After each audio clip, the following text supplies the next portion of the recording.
Round 3 we're against Blangdmire. The main thing that I keep in mind when I go against this deck is its divine skill, because if you're not careful you can just lose. Its divine skill is on the guard step of Blangdmire's attack, it can gain a crit, and it prohibits you from playing sentinels for the whole turn from hand.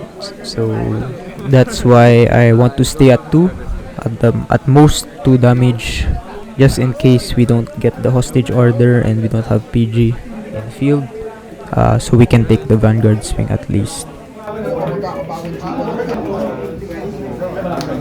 So in this game we did go first. Usually for stride decks you want to go second so you can stride instantly, but I guess the opponent can still skip. But going second you get a draw, and yeah, you go to grade 3 second most of the time. So here we got the same good setup from round 2. We have the Philander in drop. We have the Philander in the field and Alvina to call the Negro Bone. And since we're going first, our numbers are really good. Philander can still hit, and Alvina is magic number 18k, since it gets 2k if there is 4 units on the field.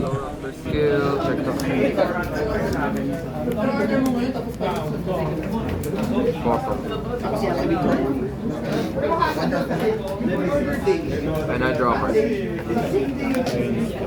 Usually with Vanguard swings this early, I don't want to guard it, and our opponent gets a crit, but luckily we did heal last turn, so we're still at 2. Because at 3, if you can't guard Blangdmire's divine skill, if he gets a crit you just lose. But here, if you're only at 2, the Blangdmire needs to get 2 crits.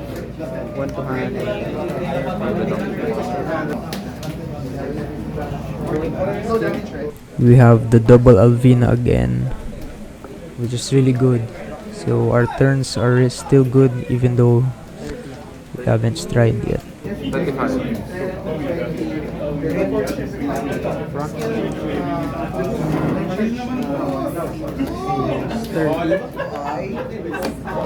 I take damage shot. Crit power. 26. 26 to my 20. Damage check. Deal.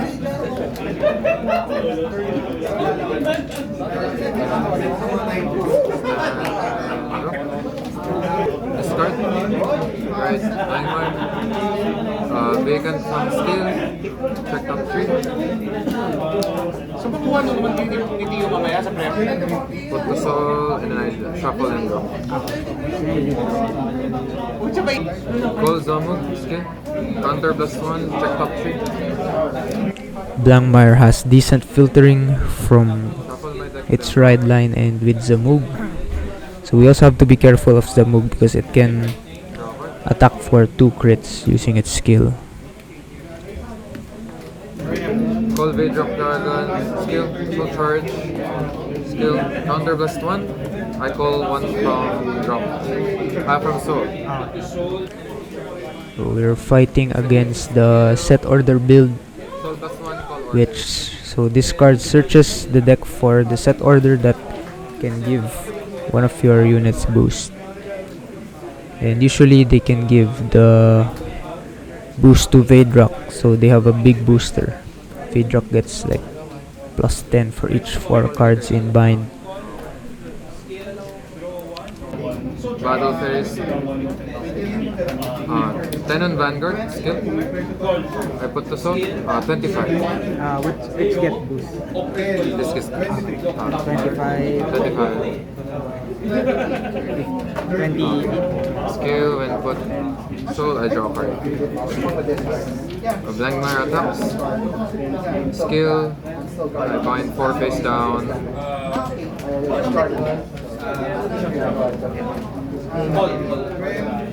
Bind 4 face down. I draw a card. And one thing to note is if you want to guard with your PGs from rear guard, you have to be careful of the 2 bind. from Blangdmire's on attack skill. But the good thing is you get to choose the 2 rear guards to bind. So yeah. 20, 35, 40. Zamog attack skill 35 to crits.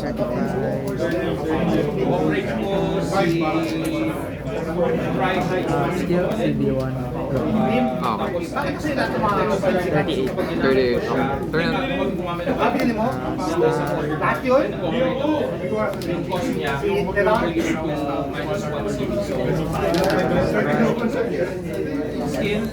Lightning skill, draw 1. Then Nightrose.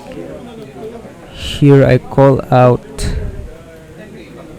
the Negrobone, but I think I could have called PG here. I think I have one in drop. We use Philander, so I didn't call Enlargov yet just in case we get something better, which we do get. The ladder, we can get it from drop using Enlargov.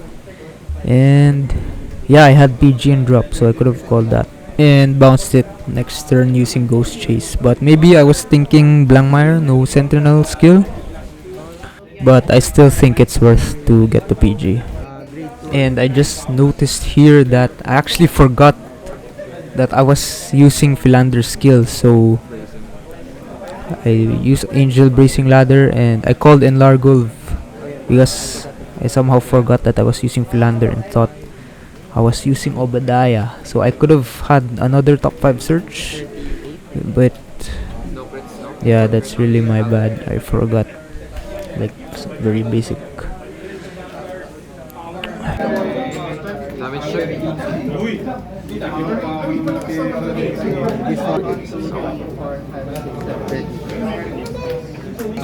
Stick.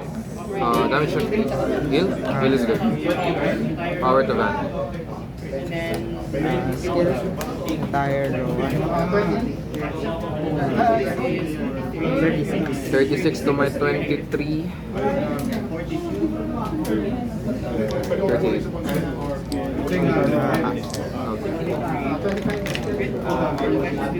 Stand and draw.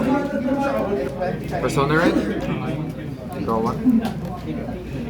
Call Sagacious. Skill. So last 1.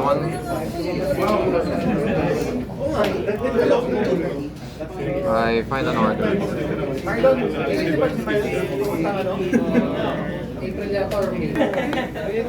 Return Cold Vedro. Skin the Vedro. Soul Charge. I won't fall.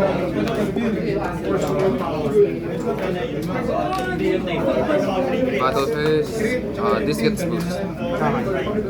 So this is...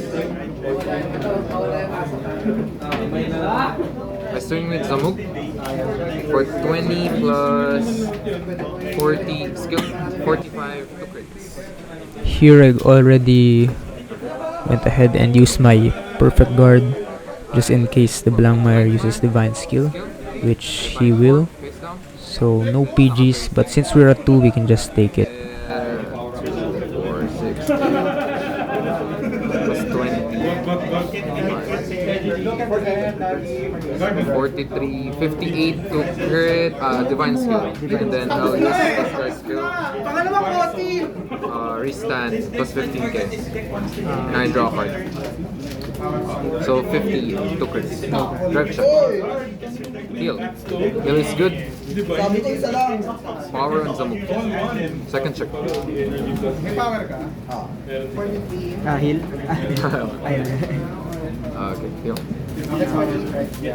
Power To fan. So that's 23.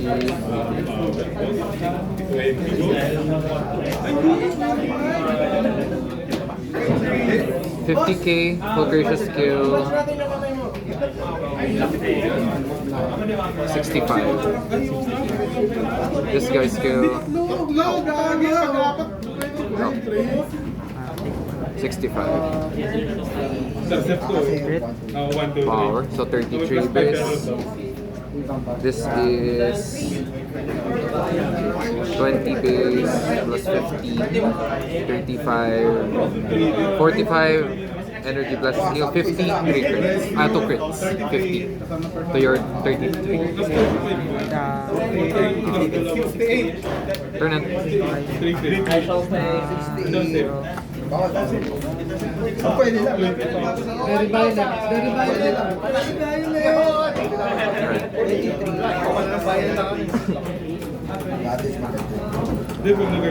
Nightrose skill. Ayun na, na-Derry Violet to, yari ka. You're na roll. Ito yung kalaban ko. 20,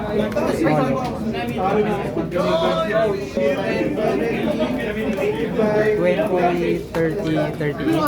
38.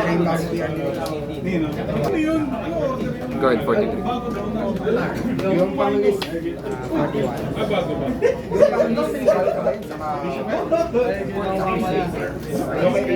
Perfect guard.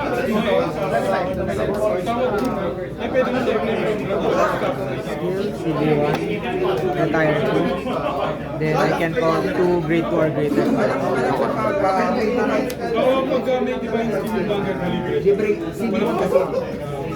Skill of this, when it gets retired, counter charge. Counter charger.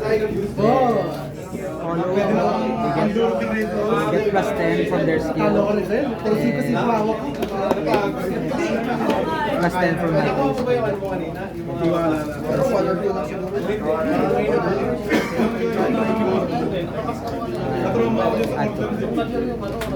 So this is 28, 38, 38 plus 8, 46. I'll perfect guard.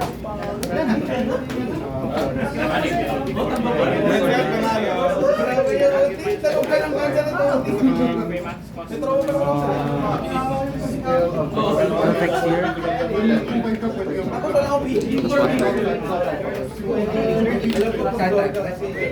Good. Ah, this is huge.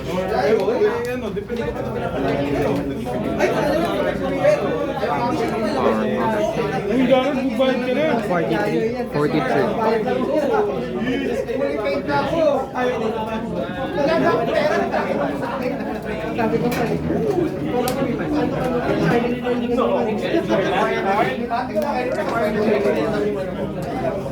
$23. Oh no, 28, 38, 43,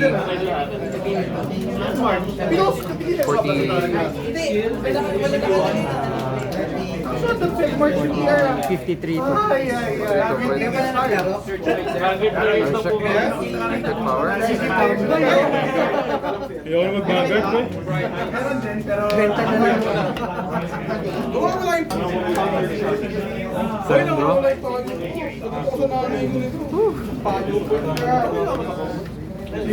Call Bedrock.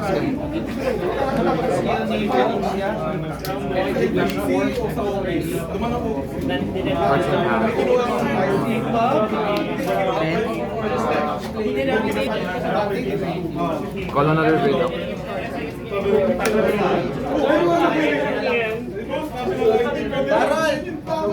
Battle face. Darol, bayad ka na ha. Thank you.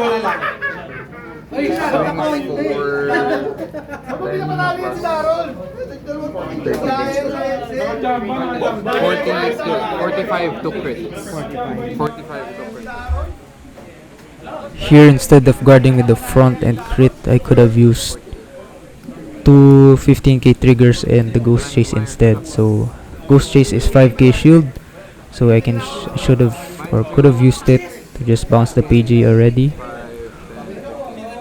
or I could have also used the cycler. 43, 58, skill, stand plus 58. And our opponent did run out of soul though, so we don't. Blangdmire needs to bind 4 cards from soul, so to force us on binding 2 rear guards.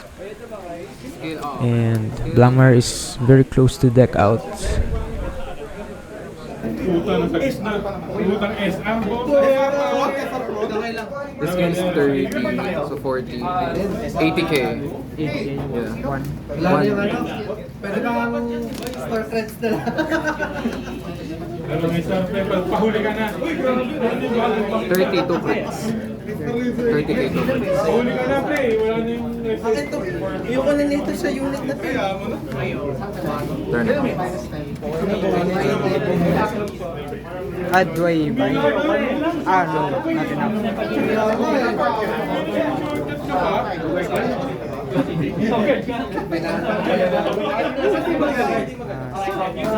Sira to